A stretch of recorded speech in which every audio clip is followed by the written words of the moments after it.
கார்த்திக் சந்திராவுக்கு பெரிய ஆப்பா வச்சிருக்காங்க. அது என்ன நடந்ததுன்னு வீடியோக்குள்ள பார்க்கலாம். வாங்க வீடியோக்கு போலாம். சாமுண்டீஸ்வரி சுவாதி கிட்ட இனிமே நீ பாடக்கூடாதுன்னு சொல்லிடுறாங்க.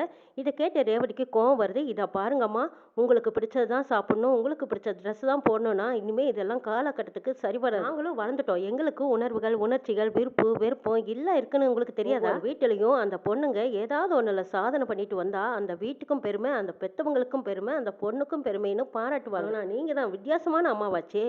எங்களை பாராட்டாட்டியும் பரவாயில்ல, ஆனால் அதை செய்யாத இதை செய்யாதுன்னு எங்களை முடக்கி வைக்காதீங்க. உங்களுக்கு பிடிச்ச மாதிரியே நாங்கள் நடந்துக்கணுங்கிற ஒன்றும் அவசியம் கிடையாதுங்கிறாங்க. என்ன ரேவதி, எதிர்த்து பேச ஆரம்பிச்சிட்டியா? ஆளுக்கு என்ன எதிர்த்து பேசி அடக்கணும்னு நினைக்கிறீங்களா? அது மட்டும் நடக்காது. சுவாதி, நான் சொன்னது தான், இனிமேல் நீ பாடக்கூடாதுன்னு சொல்லிடுறாங்க. சுவாதி அழுதுகிட்டு இருக்கும்போது கார்த்தியும் ரேவதியும் வந்து சுவாதிக்கு ஆறுதல் சொல்கிறாங்க. இங்கே பார் சுவாதி, உங்கள் அம்மா ஏதோ கோவத்தில் சொல்கிறாங்க, ஆனால் லட்சியத்தையும் ஆசையும் நீ கைவிட்டுறாத. அவங்களோட கோவமெல்லாம் நாளானா சரியாக போயிடும். ஆனால் இந்த மாதிரி ஒரு வாய்ப்பெல்லாம் எப்பவும் தேடி வராது. தேடி வந்தபோது நம்ம பயன்படுத்திக்கணும்னு கார்த்தி அறிவுரை சொல்லும்போது சுவாதியும் சரிமாம்மா, நீங்கள் சொல்கிறது தான் சரி. அம்மா இன்னும் கொஞ்ச நாள் போனால் புரிஞ்சுக்க போகிறாங்க. அதுக்காக நம்ம தோண்டுக்கு வந்திருந்தா நம்ம திறமை முடங்கி போயிருங்கிறது நீங்கள் சொல்கிறது எனக்கு புரியுது. அடுத்து என்ன செய்யணுமோ நான் பார்க்குறேன். இதை நினச்சி நான் தோண்டு போகிறது இல்லைன்னு சொல்லிட்டு போகிறாங்க சுவாதி. பரமேஸ்வரி பாட்டி கார்த்திக்கு ஃபோன் பண்ணுறாங்க. கார்த்தி ஃபோனில் சொல்கிறாங்க, பாட்டி இன்னைக்கு 10 மணிக்கெல்லாம் நான் பேங்க் வந்துடுறேன், நீங்களும் எல்லாரும் அங்கே வந்துடுங்க, வெயிட் பண்ணுங்கள், வந்துடுறேங்கிறாங்க. பாட்டி சரிப்பா நீ பார்த்து பத்திரமா வந்துடுன்ட்டு ஃபோனை கட் பண்ணுறாங்க. கார்த்தி ஃபோனில் பேசிகிட்டு இருந்ததை சந்திரா கேட்டுக்கிறாங்க. ஓஹோ, இன்னைக்கு நீ 10 மணிக்கு பேங்க் போய் நகை எடுத்து கொடுக்க போறியா? நீ கையெழுத்து போட்டு கொடுத்தா தானே நகையை எடுத்து கொடுப்பாங்க. லாக்கர்லேருந்து நகை எடுக்கிறதுக்கு நீ தானே போயாகணும். மாட்டினடா, இன்னைக்கு எங்கள் அக்காவையும் கையோட கூட்டிகிட்டு வந்து நீ யாருங்கிறத நான் காட்டுறேன் பாருன்னு நினைக்கிறாங்க சந்திரா. சந்திரா சாமுண்டீஸ்வரி கிட்ட போய், அக்கா உன்னடா ஆசை டிரைவர் மாப்பிள்ள பேங்க் போய் கோயில் நகையை எடுத்து கொடுக்க போறான், நீ வா, உனக்கு அவன் யாருங்கிறத நான் காட்டுறேங்கிறாங்க. கோயில் நகை தான் எடுத்து கொடுக்குறாங்கன்னு உனக்கு எப்படி தெரியும் சந்திராங்கிறாங்க. அக்கா அதெல்லாம் அப்புறம் பேசிக்கலாம், நான் உன்னை கூட்டிட்டு போற பக்கம் நீ வா, பேங்க் போய் பார்க்கலாம். அவன் கண்ணு முன்னாடி தானே கையெழுத்து போட்டு எடுத்து கொடுத்தாகணும், அப்போ அவன் யாருன்னு உனக்கும் தெரியுமல்ல, நீ வாக்காங்கிறாங்க. இதா பார் சந்திரா, அன்னைக்கே நீ அங்கே கூட்டிட்டு போய் என்னை ரொம்ப அசிங்கப்படுத்திட்ட. அந்த கோமாளி முன்னாடி நான் அசிங்கப்பட்டு வந்து நிற்கிறேன். செருப்பால் அடிச்ச மாதிரி இருந்தது தெரியுமா?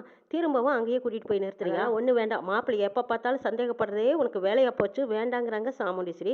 ஐயோ அக்கா, காலை பிடிச்சி வேணாலும் கெஞ்சி கேட்குறேன், தயவு செய்து இந்த ஒரு தடவையும் வா, அவன் யாருங்கிற விவரத்தை நான் உனக்கு சொல்லியே ஆகணுங்கிறாங்க. வேலையா போச்சுடி உனக்கு, சரி வா போலாம் அப்படின்னு சாமுண்டீஸ்வரியும் சந்திராவும் வெளியில வரும்போது கார்த்தியும் கிளம்பி வெளியில போகும்போது சாமுண்டீஸ்வரி, மாப்பிள்ளை கொஞ்சம் இருங்க, கிளம்பி ஒரு வரைக்கும் வரணும், நீங்க வர முடியுமான்னு கேட்குறாங்க.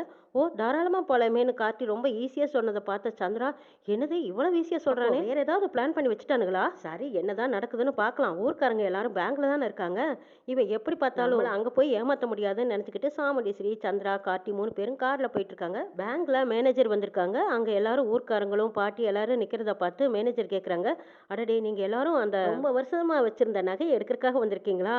நினைக்கும் போது ரொம்ப சந்தோஷமா இருக்கு, வாங்க எடுக்கலாம் அப்படின்னு கூப்பிடுறாங்க.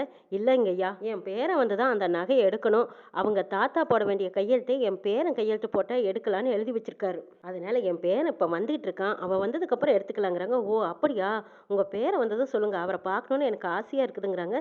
இப்போ வந்துடுவாங்க ஐயா, வந்துடுவாங்கன்னு சொல்கிறாங்க. பாட்டி அவர் வந்ததும் உள்ள வாங்கன்னு சொல்லிட்டு மேனேஜர் உள்ளே போகிறாங்க. என்னங்கம்மா உங்கள் பேரனுக்கு ஃபோன் பண்ணி பாருங்க, நல்ல நேரத்தில் நகை எடுத்துடலான்னு ஊர்க்காரங்க சொல்கிறாங்க. சரி இருங்க, திரும்பவும் ஃபோன் போட்டு பார்க்குறேன்னு சொல்லி பாட்டி கார்த்திக்கு மறுபடியும் ஃபோன் பண்ணுறாங்க. பாட்டி நாங்கள் வந்துகிட்டு இருக்கோன்னு சொல்லிடுறாங்க.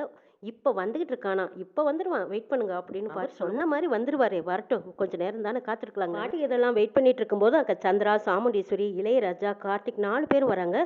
என்னடா இது இவளுகளும் வந்திருக்காளுகளே அப்படின்னு பாட்டி பார்க்க, பொதுவாக வாங்கப்பா வாங்க வாங்க இப்போதான் வரீங்களா அப்படின்னு கேட்கவும், ஆமா பாட்டிங்கிறாங்க 2 பேர். நல்லா இருக்கீங்களா, நான் வந்து தான் நகை எடுக்கணுமா அப்படின்னு இளையராஜா கேட்கவும், ஆமாப்பா உனக்காகத்தானே நாங்கள் எல்லாரும் காத்து கிடக்குறோங்கிறாங்க. பாட்டி நீங்கள் உள்ளே போங்க, நான் வந்துடுறேங்கிறாங்க இளையராஜா. பரமேஸ்வரி, ஒரு நல்ல காரியம் நல்ல விஷயம் நடக்க போகிற நேரத்தில் நீயும் வந்திருக்கிறதா பார்க்கும்போது எனக்கு ரொம்ப பெருமையாகவும் சந்தோஷமாகவும் இருக்குதுமாங்கிறாங்க பரமேஸ்வரி. பாட்டி கிளவி அந்த வீராவசனமெல்லாம் பேசிகிட்டு இருக்காத, உன் பேரை தடத்துலையே நின்று கார் ரிப்பேர் ஆயிடுச்சுன்னு என்கிட்ட லிஃப்ட் கேட்டான், போனால் போகுதுன்னு நான் லிஃப்ட் கொடுத்து கூட்டிகிட்டு வந்திருக்கேன், வேறு எந்த காரணமும் கிடையாது, நீயா ஏதாவது கற்பனை பண்ணிக்கிட்டு உளறிக்கிட்டு நிற்காதேங்கிறாங்க சாமுண்டீஸ்வரி. எப்படியோ சாமுண்டீஸ்வரி, சாமி நகையை எடுக்கிறதுக்காக என் பேரனோட நீயும் வந்திருக்க பாரு, அது கடவுளோட செயல், நீயும் நானே நினைக்கிறதுல எதுவுமே கிடையாது, ஆனாலும் நீ வந்ததுல எனக்கு ரொம்ப சந்தோஷம் தான். சரி நல்ல நேரம் முடியறதுக்குள்ளேயே நம்ம போய் கையெழுத்து போட்டு நகையை எடுத்துடலாங்க அப்படின்னு ஊர்க்காரங்க சொல்றாங்க.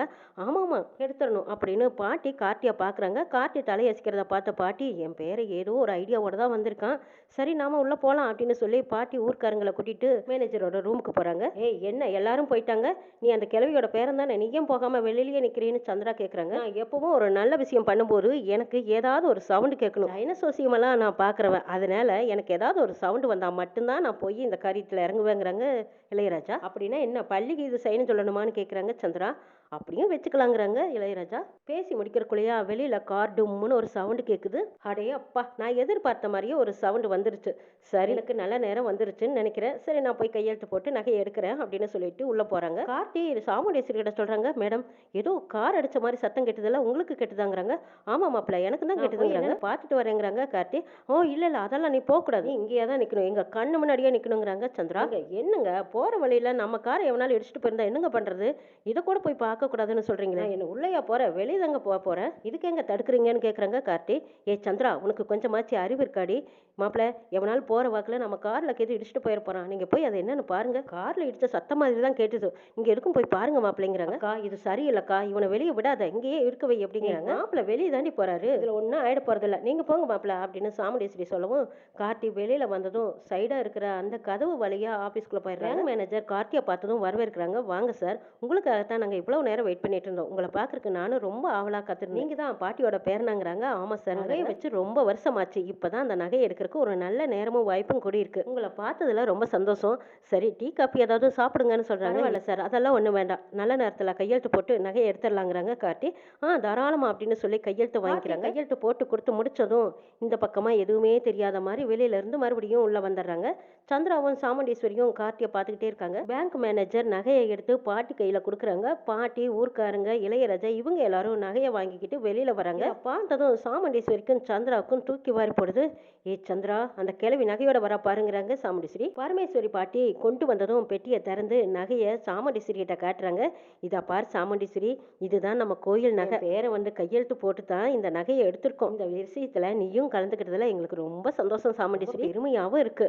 சரி கும்பாபிஷேகத்துக்கு எல்லாரும் நேரமே வந்துருங்க, குடும்பத்தோட வந்துருங்க, என் பேட்டிகளையும் கூட்டிக்கிட்டு என் மவனும் வர சொல்லி வந்துரு சாமுண்டீஸ்வரி, உங்களுக்காக ஊர்க்காரங்க எல்லாரும் காத்திருப்பாங்க வந்துருன்னு சொல்லிட்டு போறாங்க. இளையராஜா சும்மா போவாரா, என்ன சின்னத்தை பெரியத்தை நம்ம எல்லாரும் ஒண்ணுக்குள்ள ஒண்ணு கூடி நின்று உறவாடி இருந்தோம்னா ரொம்ப நல்லது தானே, நீங்க எல்லாரும் ஒரு நாள் எங்க வீட்டுக்கு வாங்க, இல்லைன்னா நாங்க உங்க வீட்டுக்கு வரோம், கூப்பிட மாட்டீங்களாங்கிறாங்க.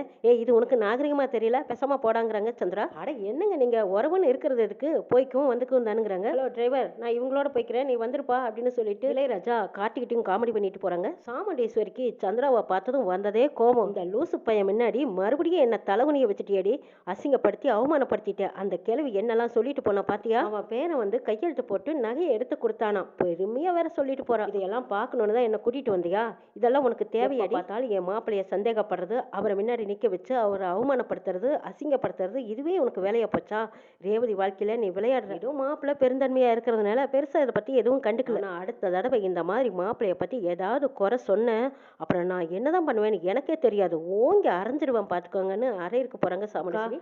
நீ இப்பவும் ஏமாந்ததாக்கா நிக்கிற, நல்லா பிளான் பண்ணி ஏமாத்திட்டானுங்கிறாங்க. ஏண்டி அப்ப நம்ம கண்ணு முன்னாடி தாண்டி நம்ம மாப்பிள்ளை நின்னாரு, லூசு பையன் தானே பேங்க் மேனேஜர் ரூம்குள்ள போனா, அதையும் நீ தானே பார்த்தேன், வரும்போது அவங்க எல்லாரும் தானே சேர்ந்து நகையை எடுத்துக்கிட்டு வெளியில வந்தாங்க, இப்பவும் ஏமாத்துறான் பிளான் பண்றான்னு ஏதோ பேசி உளறிக்கிட்டு இருக்கேன், இப்பவும் சொல்றேன் மாப்பிள்ளை பேர்ல ஏதாவது சொன்னேன் அரைஞ்சிடுவேங்கிறாங்க. கார்த்தி சந்திரா கிட்ட சொல்றாங்க, நான் தான் போய் கையெழுத்து போட்டு கொடுத்தேன், ராஜா சேதுபதியோட பேரன், இதை நீங்க சொன்னா அத்தை நம்ப மாட்டாங்க, இதுவே நான் சொன்னா கண்டிப்பா நம்புவாங்க, நான் சொல்லக்கூடிய நாள் வரும் வெயிட் பண்ணி பாருங்கிறாங்க. அதுக்கு முன்னாடியே உன்னை கையும் களவுமா பிடிச்சு நான் வீட்டை விட்டு வெளியே துரத்தனா இல்லையான்னு பாருன்னு சவால் பண்றாங்க. அதையும் பாக்குறேன், நீங்களும் இப்படியா தான் சொல்லிட்டு இருக்கீங்க, ஆனா ஒவ்வொரு தடவையும் தோத்து போய் நிக்கிறீங்களேன்ட்டு போறாங்க கார்த்தி. இந்த தடவையும் எப்படியோ தந்திரம் பண்ணிட்டானுங்களே, இந்த தடவை விட மாட்டேன் சிக்குவான் பாருன்னு நினைச்சுக்கிட்டு போறாங்க சந்திரா. சாமுண்டீஸ்வரி வீட்டுல போய் கோவமா கொண்டிருக்காங்க. இதை பார்த்தா மயில் வாங்கணும் ராஜராஜனும், என்ன சாமுண்டீஸ்வரி உன்னை எங்க கூட்டிட்டு போனா ஏன் இப்படி கோவமா வந்திருக்கீங்கிறாங்க. சந்திரானால நான் போன இடத்துல எல்லாம் அவமானப்பட்டு தான் வந்து நிக்கிறேன், அந்த கோமாளி பையன் அதான் உங்க தங்கச்சி பையன், அவனும் அந்த கிழவி உங்க அம்மாவை சேர்ந்து என்ன அசிங்கப்படுத்திட்டாங்க, காரணம் இந்த சந்திரா தான் சொல்லி திட்டுறாங்க. அக்கா நான் சொல்றத நம்புக்கா, இதெல்லாம் உண்மைங்கிறாங்க. ஏய் பேசாம பேசாம திரும்ப திரும்ப அதையே சொன்னேன். கோவத்துல என்ன பண்ணுவேன்னு எனக்கே தெரியாதுங்கிறாங்க. ரேவதி இதையெல்லாம் பார்த்துட்டு இருந்துட்டு கார்த்தி வீட்டுக்கு வராங்க. கார்த்தி கிட்ட கேக்குறாங்க, ஆமா என்ன நடந்ததுன்னு கேக்குறாங்க. என்ன நடக்கணுமோ அது நன்றாவே நடந்ததுங்கிறாங்க கார்த்தி. அம்மா தோத்து போயிட்டு தான் நினைச்சுதான் கோவமா இருக்காங்களா? ஒன்னு சொல்லட்டுமா, நீ எந்த இடத்துக்கு போனாலும் அந்த இடத்துல நல்ல காரியம் தான் நடக்குது. நினைக்கும் போது எனக்கு ரொம்ப பெருமையா இருக்கு. உன்னால எல்லாத்துக்குமே நல்ல விஷயங்கள் தான் நடக்குது. உன்னோட பெருந்தன்மையான குணத்தை பார்க்கும்போது எனக்கு பாராட்டணும்னு தோணுதுங்கிறாங்க. நீ எப்படி எடுத்துக்கிட்டாலும் எனக்கு சந்தோஷம் தான்ங்கிறாங்க கார்த்தி. என்ன நடக்குதுன்னு பார்க்கலாம்.